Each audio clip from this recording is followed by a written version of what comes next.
This video demonstrates the workflow of how to export your KnowledgeSmart survey data then for optimal viewing inside Microsoft Excel, which paves the way for adding it as an additional data source inside our Power BI template. So the first thing is make sure you are in the survey side of the platform.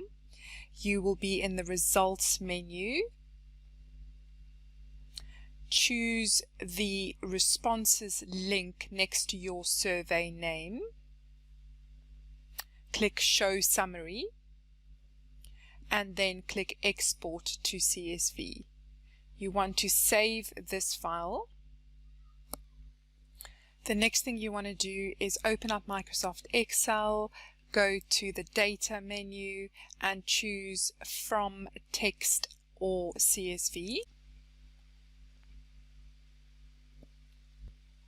You're then going to select that file that you've just exported and click Import. And that should open up a little wizard for you inside Microsoft Excel.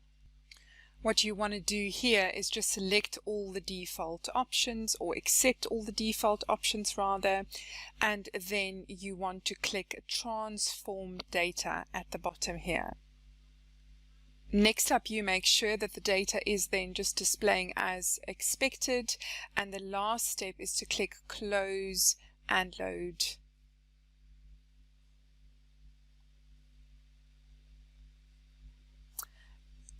And your data should now be loaded in Microsoft Excel file format. So you want to just save this file then with a date stamp, so that you can easily keep track of your survey exports, and you will then be ready to import this into Microsoft Power BI to use as an additional data source inside our Power BI template. If you need more help with visualizing your survey data, please feel free to reach out to us.